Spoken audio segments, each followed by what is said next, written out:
ચાલો આપણે સીધા મુદ્દા પર જ આવીએ. આજની આપણી ચર્ચાનો વિષય છે આદિવાસી સમાજના યુવાનો અને રાજકારણમાં એમનો પ્રવેશ. રસ્તો સહેલો તો નથી જ, પણ ખૂબ જરૂરી છે. અને આપણી આખી વાતચીતનો આધાર છે ભરૂચના ડૉક્ટર ભાવિનકુમાર શાંતિલાલ દસાવાનો એક લેખ. હા, આ લેખ આપણને એ સમજવામાં મદદ કરશે કે રાજકીય દબાણો આવે ત્યારે ટકી રહેવા અને સફળ થવા માટે આદિવાસી યુવાનોએ કયા પાસાઓ પર ધ્યાન આપવું જોઈએ. સામાજિક, આર્થિક, રાજકીય બધું જ. તો ચાલો લેખકે જે વ્યૂહરચનાઓ બતાવી છે એને થોડું ઊંડાણથી સમજીએ, જોઈએ કે એ કેટલી કામ લાગી શકે છે. લેખની શરૂઆત જ થઈ છે એક મજબૂત પાયાથી, સામાજિક આધાર. લેખક કહે છે કે યુવાનોનો પોતાનો સમાજ જ રાજકીય દબાણ સામે એમની સૌથી મોટી ઢાલ બની શકે. આ સાંભળવામાં કદાચ સરળ લાગે, પણ મને લાગે છે આનું વજન ઘણું છે, ખરું ને? બિલકુલ. અને આ ખાલી કહેવાની વાત નથી હો, આ એક નક્કર શું કહેવાય વ્યૂહરચના છે. લેખક બહુ સ્પષ્ટ છે આ બાબતે કે રાજકારણ એટલે ખાલી ચૂંટણી લડવી એટલું જ નથી. ખરી તાકાત તો છે ને એ સમાજ સાથેના સતત ઊંડા જોડાણમાં રહેલી છે, જેને આપણે પેલું જમીની કાર્ય કહીએ છીએ ને, એ ખાલી ચૂંટણી વખતે દેખાડો કરવા માટે નહીં, પણ ખરેખર લોકોની વચ્ચે રહીને એમના સુખ દુઃખમાં ભાગીદાર બનીને. ગામડા હોય, ફળિયા હોય, યુવાનોના જૂથો હોય, આ બધા સાથે સતત સંપર્ક, સંવાદ, એ બધું જરૂરી છે. લેખક આદિવાસી સમાજની જે પરંપરાગત સભાઓ હોય છે, જેમ કે પંચાયત, એનું ઉદાહરણ પણ આપે છે. જ્યારે કોઈ યુવાન નેતા આ પરંપરાગત વ્યવસ્થામાં સક્રિય રીતે ભાગ લે, લોકોનો વિશ્વાસ જીતે, ત્યારે એક અતૂટ સંબંધ બને છે. એટલે વિશ્વાસ કેળવવાની વાત છે. હા, બરાબર. અને એનું પરિણામ શું આવે કે જ્યારે કોઈ રાજકીય પક્ષ કે કોઈ વિરોધી જૂથ એ યુવાન પર દબાણ લાવવાનો પ્રયાસ કરે, ખોટા આરોપ મૂકે, બદનામ કરવાની કોશિશ કરે, ત્યારે સમાજ પોતે જ એની રક્ષા માટે આગળ આવે છે. આ જે સામાજિક સમર્થન છે ને, એ જ અસલી સુરક્ષા કવચ છે. એટલે તમે એમ કહો છો કે સમાજનું સમર્થન એક રાજકીય શસ્ત્ર પણ બની શકે છે. હા, બરાબર. અને એ એવું શસ્ત્ર છે જે કોઈ ખરીદી ન શકે. લેખક એ જ સમજાવે છે કે જ્યારે સમાજ તમારી સાથે હોય ત્યારે બહારની કોઈ તાકાત તમને સહેલાઈથી તોડી શકતી નથી, પણ આ વિશ્વાસ કમાવવો પડે, સતત કામ કરીને. લેખમાં આના માટે એક વ્યવહારુ સૂચન પણ છે કે ભાઈ પોતાના વિસ્તારના જે શિક્ષિત, જાગૃત, મહેનતુ આદિવાસી યુવાનો છે એમનું એક મજબૂત સંગઠન બનાવો, કદાચ યુવા શક્તિ જેવું કંઈક. અને આ સંગઠન ખાલી રાજકીય નહીં, ચૂંટણી સિવાયના સમયમાં પણ સામાજિક, સાંસ્કૃતિક, શૈક્ષણિક કાર્યો માટે એક બિન રાજકીય મંચ તરીકે કામ કરે. આ વિચાર મને ખરેખર બહુ દમદાર લાગ્યો. ચોક્કસપણે. કારણ કે આનાથી બેવડો ફાયદો થાય છે. જુઓ, એક તો સમાજ સેવાના કાર્યો થાય એટલે યુવાનો લોકો સાથે વધારે જોડાય, અને બીજું, જ્યારે યુવાનો આ રીતે સંગઠિત હોય, એકજૂટ હોય, ત્યારે પેલો સત્તાધારી પક્ષ હોય કે કોઈ બીજું હોય,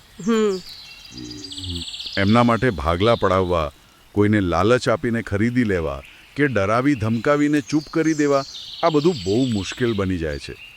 એકતામાં જે તાકાત છે તે અહીં દેખાય છે. આ સંગઠિત શક્તિ જ પેલી તોડફોડ અને ખરીદ વેચાણની રાજનીતિ સામે મોટો અવરોધ ઊભો કરે છે. અને આ સામાજિક આધારની વાત તો થઈ, એની સાથે લેખક બીજી કઈ બાબત પર ભાર મૂકે છે? સ્વચ્છ છબી અને નૈતિક મૂલ્યો. આ પણ એટલું જ મહત્વનું છે.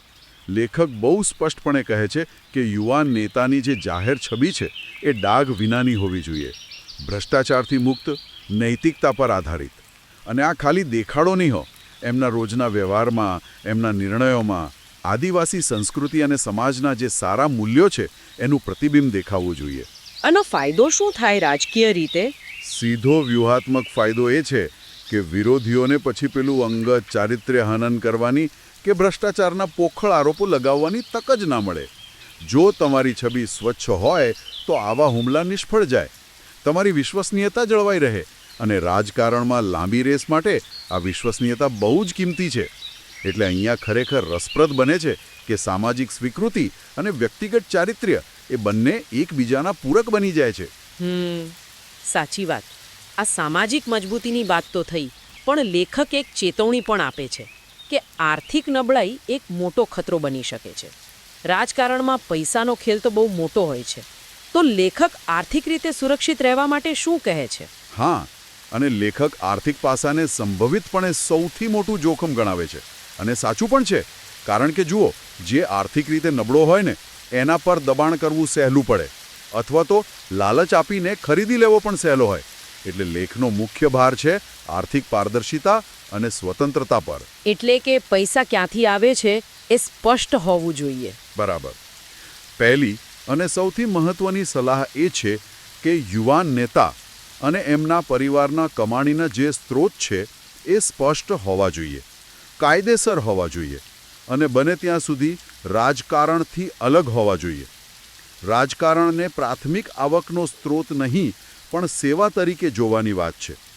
પોતાની અને પરિવારની આર્થિક જરૂરિયાતો માટે કોઈ બીજો વ્યવસાય હોય, નોકરી હોય, ખેતી હોય એવા સ્ત્રોતો પર નિર્ભર રહેવું જોઈએ. આનો ફાયદો શું દેખાય છે? ફાયદો એ કે જો તમારી આવકના સ્ત્રોત પારદર્શક અને કાયદેસર હોય તો વિરોધીઓ તમારા પર પેલા મની લોન્ડરિંગ કે ગેરકાયદેસર કમાણી કે ભ્રષ્ટાચારના ખોટા આરોપો લગાવીને દબાણ ઊભું ના કરી શકે. તમારી આર્થિક સ્વતંત્રતા જ તમારી રાજકીય સ્વતંત્રતાની રક્ષા કરે છે એમ સમજો. તમે કોઈના આર્થિક દબાણમાં આવ્યા વગર સ્વતંત્ર રીતે નિર્ણયો લઈ શકો. પણ રાજકારણમાં ખાસ કરીને ચૂંટણી લડવા માટે પૈસા તો જોઈએ જ ને. એ ખર્ચનું શું? શું મોટા ઉદ્યોગપતિઓ કે ફંડ આપનારાઓ પર આધાર રાખવો પડે? ના, અહીં લેખક એક ખૂબ જ મહત્વનો અને વૈકલ્પિક રસ્તો સૂચવે છે. મોટા કોર્પોરેટ ગૃહો કે ધનાઢ્ય દાતાઓ પાસેથી મોટું ફંડ લેવાને બદલે સમાજના સામાન્ય લોકો પાસેથી નાના નાના યોગદાન એકત્રિત કરવાની વાત છે, જેને આપણે લોક ફંડિંગ કહી શકીએ, ક્રાઉડ ફંડિંગ. ઓહ, આ તો બહુ રસપ્રદ વાત છે. એટલે કે 100 લોકો 1 લાખ રૂપિયા આપે એના કરતાં 10,000 લોકો 100 રૂપિયા આપે એ વધારે સારું. બરાબર સમજ્યા તમે. કારણ કે જ્યારે ભંડોળ આ રીતે સમાજના ઘણા બધા લોકો પાસેથી આવે છે ત્યારે કોઈ એક વ્યક્તિ કે જૂથનો તમારા પર આર્થિક અંકુશ નથી રહેતો. તમે કોઈના અહેસાન નીચે દબાતા નથી. તમારી જવાબદારી, તમારી નિષ્ઠા એ સીધી સમાજ પ્રત્યે રહે છે. આ પદ્ધતિ યુવાન નેતાને નાણાકીય પ્રલોભનોથી પણ બચાવે છે અને દબાણથી પણ. એ નેતાને ખરા અર્થમાં લોકનેતા બનાવે છે. આ તો ચૂંટણી ખર્ચની વાત થઈ. પણ લાંબા ગાળાની આર્થિક સુરક્ષા માટે લેખમાં કંઈ છે? હા, એ પણ એક અગત્યનો મુદ્દો છે. લેખ સૂચવે છે કે યુવાન નેતાએ પોતાના પરિવારની જે પણ જમીન હોય, મિલકત હોય, સંપત્તિ હોય એને કાયદાકીય રીતે સંપૂર્ણપણે સુરક્ષિત અને મજબૂત રાખવી જોઈએ. બધા દસ્તાવેજો, માલિકી હક્કો એ બધું સ્પષ્ટ અને વ્યવસ્થિત હોવું જોઈએ. એ શા માટે? એની પાછળ શું તર્ક છે? તર્ક એ છે કે ક્યારેક એવું બની શકે કે સત્તાધારી પક્ષ રાજકીય બદલો લેવા માટે સરકારી એજન્સીઓનો દુરુપયોગ કરે. જેમ કે રેવન્યુ ડિપાર્ટમેન્ટ હોય, ફોરેસ્ટ હોય, પોલીસ હોય. એ લોકો તમારી સંપત્તિ પર ખોટી કાર્યવાહી કરવાનો પ્રયાસ કરે, કાયદાકીય ગૂંચવણો ઊભી કરે. જો તમારી સંપત્તિ કાયદાકીય રીતે સુરક્ષિત હશે તો આવા પ્રયાસો સામે તમે લડી શકશો. તમારી મૂળભૂત આર્થિક સ્થિરતા જળવાઈ રહેશે. આ એક પ્રકારની આર્થિક કટોકટી સામેની તૈયારી જેવું છે. સારું, તો સામાજિક પાયો મજબૂત કરવો અને આર્થિક રીતે સ્વતંત્ર રહેવો, આ બે મોટા સ્તંભોની વાત થઈ. પણ રાજકારણના દાવપેચનો સામનો કરવા માટે બીજું શું જરૂરી છે?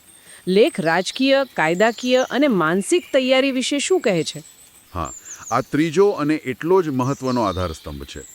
કારણ કે વિરોધીઓ ખાલી સામાજિક કે આર્થિક દબાણ જ નથી કરતા, તેઓ કાયદાકીય અને રાજકીય દાવપેચ પણ અજમાવે છે અને માનસિક રીતે તોડી પાડવાનો પ્રયાસ પણ કરે છે. એટલે લેખક વ્યૂહાત્મક તૈયારી અને માનસિક મજબૂતી પર ભાર મૂકે છે.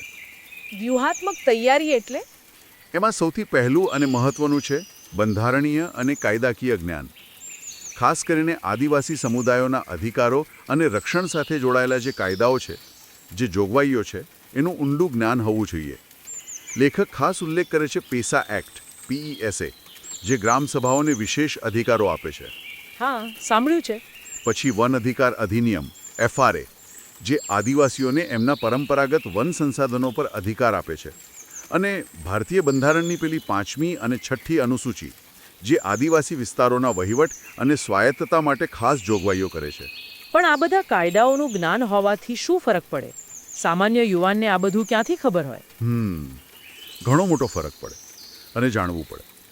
જુઓ, જ્યારે કોઈ રાજકીય પક્ષ કે સરકારી તંત્ર તમારા પર કે તમારા સમાજ પર દબાણ લાવવાનો પ્રયાસ કરે, કોઈ ગેરકાયદેસર પગલું ભરે, ત્યારે જો તમને આ કાયદાઓ અને બંધારણીય હક્કોની જાણકારી હોય તો તમે એનો આધાર લઈને એમની સામે કાયદેસર રીતે લડી શકો છો. તમે તથ્યો અને કાયદાના આધારે જડબાતોડ જવાબ આપી શકો. આ જ્ઞાન તમને લાચાર નથી બનવા દેતું, પણ તમને સશક્ત બનાવે છે. અને તમે જે પૂછ્યું કે ક્યાંથી ખબર પડે, તો એના માટે જ સંગઠન, અભ્યાસ, જાણકાર લોકો સાથે સંપર્ક એ બધું જરૂરી છે. આ ખરેખર એક મોટો પ્રશ્ન છે કે આપણા યુવાનો આ કાયદાઓથી કેટલા પરિચિત છે અને તેનો ઉપયોગ કરવા કેટલા સક્ષમ છે. સાચી વાત છે. કાયદાકીય જ્ઞાન ઉપરાંત લેખક બીજા કયા પ્રકારના જોડાણો બનાવવાની વાત કરે છે? લેખક એક બહુ જ મહત્વની વ્યૂહરચના સૂચવે છે. વ્યૂહાત્મક જોડાણો બનાવવાની, સ્ટ્રેટેજિક અલાયન્સીસ. અને આ જોડાણો ખાલી રાજકીય નેતાઓ પૂરતા સીમિત ન હોવા જોઈએ. બિન રાજકીય ક્ષેત્રોમાં પણ મજબૂત નેટવર્ક બનાવવું જરૂરી છે. જેમ કે નિષ્પક્ષ પત્રકારો, સમાજના મુદ્દાઓ પ્રત્યે સંવેદનશીલ હોય એવા વિદ્વાનો, સંશોધકો, કાયદાના નિષ્ણાતો એટલે કે વકીલો અને બીજા સામાજિક કાર્યકરો, આ બધા સાથે સારા સંબંધો કેળવવા. અને આ નેટવર્ક કેવી રીતે મદદરૂપ થાય? તમે કલ્પના કરો કે વિરોધ પક્ષ દ્વારા તમારા પર કોઈ ખોટો કેસ કરી દેવામાં આવ્યો અથવા તમને કોઈ રીતે હેરાન કરવામાં આવી રહ્યા છે. આવા સમયે જો તમારું આવું મજબૂત નેટવર્ક હોય તો તમને તરત જ કાયદાકીય સલાહ અને મદદ મળી શકે. પત્રકારો અને વિદ્વાનો આ મુદ્દાને જાહેર ચર્ચામાં લાવી શકે, જેનાથી સત્તાધારી પક્ષ પર દબાણ બને. સામાજિક કાર્યકરો જમીન પર સમર્થન ભેગો કરી શકે. આ એક પ્રકારની સપોર્ટ સિસ્ટમ છે જે મુશ્કેલીના સમયે તમારી પડખે ઊભી રહે. લેખમાં દબાણનો સામનો કરવાની એક બીજી રસપ્રદ રીત પણ છે, જાહેર દબાણની વ્યૂહરચના. એ શું છે? હા, આ મને પણ ખૂબ જ અસરકારક લાગી. લેખક કહે છે કે જો તમને કોઈ રાજકીય દબાણનો સામનો કરવો પડે, કોઈ ધમકી મળે, તો ડરીને કે શરમાઈને છુપાઈ જવાની બિલકુલ જરૂરી નથી. તો શું કરવું? બલકે તરત જ વાતને યોગ્ય પુરાવા સાથે જાહેર કરી દેવી જોઈએ.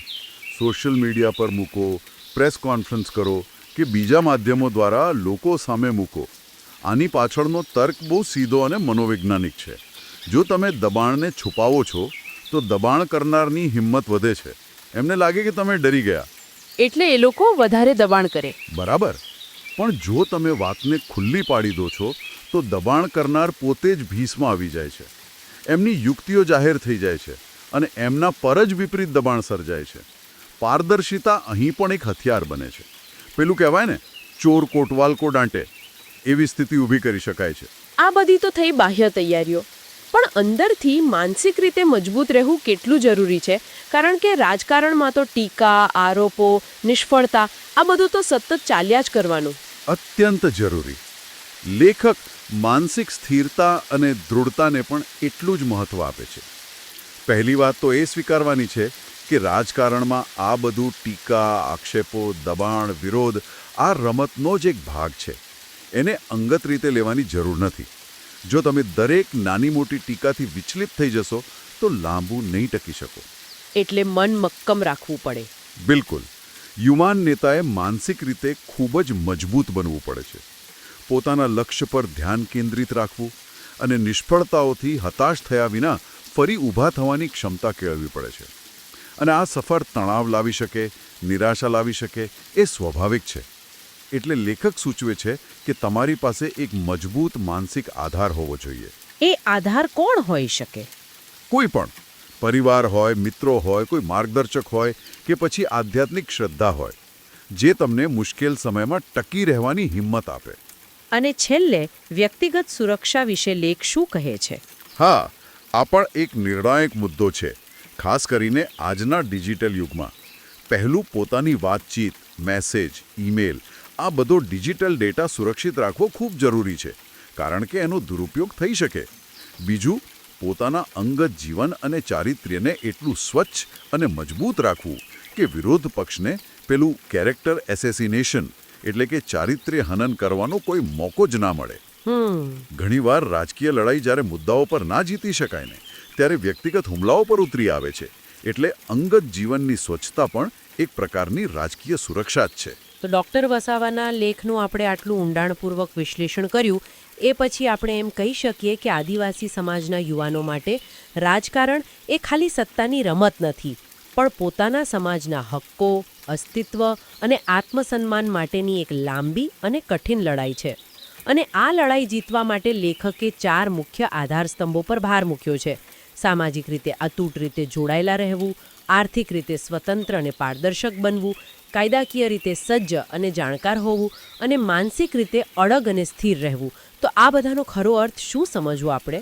આ બધાનો સીધો અને સ્પષ્ટ અર્થ એ જ છે કે જો કોઈ યુવાન નેતા આ ચારે મોરચે સામાજિક, આર્થિક, કાયદાકીય અને માનસિક મજબૂતાઈથી ઊભો રહેવાનું શીખી લે તો પછી કોઈ પણ રાજકીય પક્ષ, ભલે તે ગમે તેટલો શક્તિશાળી કેમ ન હોય, એનું દબાણ એને એના માર્ગ પરથી, એના સિદ્ધાંતો પરથી અને એના સમાજ પ્રત્યેની નિષ્ઠા પરથી ડગાવી નહીં શકે. બરાબર. લેખનો અંતેનો અને સૌથી મહત્વનો સંદેશ કદાચ એ જ છે કે સમાજનો વિશાળ અને નિસ્વાર્થ જનાધાર અને સાથે નૈતિક મૂલ્યોનું અખૂટ બળ, આ બેનું જ્યારે સંયોજન થાય છે ત્યારે તે રાજકારણમાં સફળતાપૂર્વક પ્રવેશવાની અને લાંબા સમય સુધી ટકી રહેવાની અમોઘ ચાવી બની જાય છે. અને આ વાત ખાલી આદિવાસી યુવાનો માટે જ નહીં, પણ જો આપણે વ્યાપક સંદર્ભમાં જોઈએ તો આપણા દેશમાં કે દુનિયામાં કોઈ પણ હાશિયામાં ધકેલાઈ ગયેલા, સંઘર્ષ કરી રહેલા સમુદાય માટે લોકશાહીમાં પોતાની જગ્યા બનાવવા, પોતાનો અવાજ બુલંદ કરવા અને સાચું પ્રતિનિધિત્વ મેળવવા માટે આ વ્યૂહરચનાઓ ખૂબ જ પ્રસ્તુત અને માર્ગદર્શક બની રહે છે. ખરેખર આ ખૂબ જ ઊંડાણપૂર્વકની અને ઉપયોગી ચર્ચા રહી. ડૉક્ટર વસાવાનો લેખ આદિવાસી યુવાનોને રાજકારણના જે પડકારો છે એના માટે તૈયાર થવા એક સ્પષ્ટ દિશા આપે છે, એક રોડમેપ આપે છે. આખી ચર્ચા પરથી એક અંતિમ વિચાર મારા મનમાં આવે છે, જે કદાચ લેખમાં સીધો નથી કહેવાયો પણ વિચારવા જેવો છે. આપણે જોયું કે આ વ્યૂહરચનાઓ સામાજિક જોડાણ, આર્થિક સ્વતંત્રતા, કાયદાકીય જ્ઞાન, માનસિક દૃઢતા આ આદિવાસી યુવાનો માટે કેટલી મહત્વની છે. પણ શું આ જ વ્યૂહરચનાઓ બિલકુલ આ જ સ્વરૂપે બીજા સંઘર્ષશીલ સમુદાયોના યુવાનો માટે પણ એટલી જ કારગર નીવડી શકે? જેમ કે દલિત યુવાનો હોય, લઘુમતી સમુદાયના યુવાનો હોય કે પછી ગ્રામીણ વિસ્તારોના ગરીબ યુવાનો હોય. શું એમના માટે આ બધું સરખું જ લાગુ પડે કે પછી એમના જે ચોક્કસ પડકારો છે એના સંદર્ભમાં જરૂરી વ્યૂહરચનાઓ કંઈક અલગ હોઈ શકે? આ એક એવો પ્રશ્ન છે જે મને લાગે છે કે વધુ ચિંતન અને કદાચ સંશોધન પણ માંગી લે છે.